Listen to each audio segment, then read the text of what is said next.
आज मैं आप लोगों को कुछ हकीकत बताने जा रहा हूं जो बक्सर जिला के एक गांव में हुआ था। वहां पर एक परिवार था जिसमें रौनक नाम का लड़का अपने माँ बाप एवं भाई बहन के साथ रहता था। रौनक 20 साल का जब हो गया तो उसको देखने के लिए लड़की वाले आने लगे।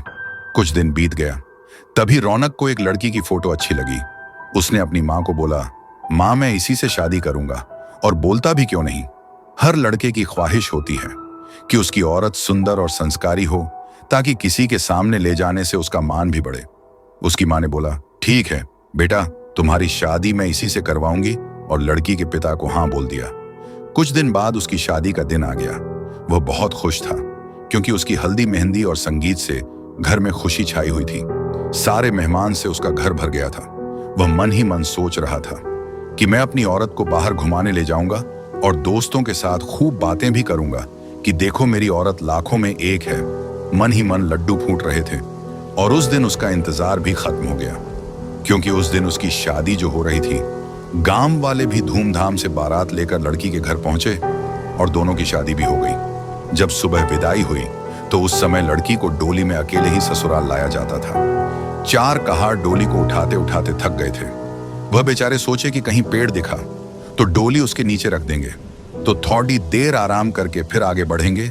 और आम का पेड़ तभी दिख गया। वह लोग डोली को रखकर पानी पीने लगे और बोले कि बहू, अगर आपको भी प्यास लगी हो तो पानी पी लो। बहू ने कुछ नहीं बोला और चारों की थोड़ी सी आंख लग गई। तभी उस पेड़ की चुड़ैल नीचे उतरी और दुल्हन को मारकर उसके अंदर आ गई और डोली में बैठ गई क्योंकि दोपहर का समय था। थोड़ी देर बाद वह अपने ससुराल आ गई। लोग 4 होने के बाद जब रात हुई तो रौनक अपने कमरे में गया। जब वह अपने बिस्तर पर बैठकर दुल्हन से बातें कर रहा था, तभी उसे जोर से प्यास लगी। उसने कहा, मैं पानी पीकर आता हूं।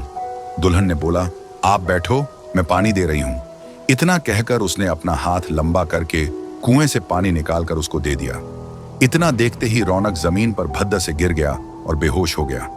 थोड़ी देर बाद जब उसे होश आया तो उसने अपने सामने घूंघट में छुपी चुड़ैल को देख लिया और भागने की कोशिश करने लगा।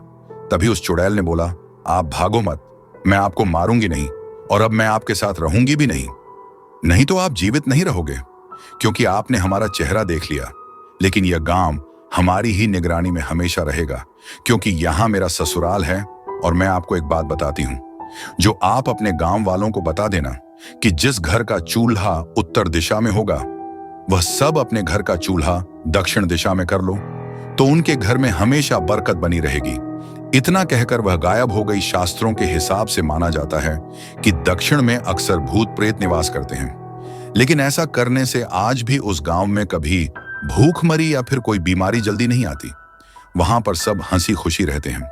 अगर आप इस डरावनी कहानी से बच निकले हैं तो और भी खौफनाक किस्सों के लिए हमारे चैनल को सब्सक्राइब करना न भूलें। वीडियो को लाइक करें, शेयर करें और कमेंट में बताएं कौन सा पल सबसे ज्यादा डरावना था। नए किस्सों के साथ जल्दी मिलेंगे।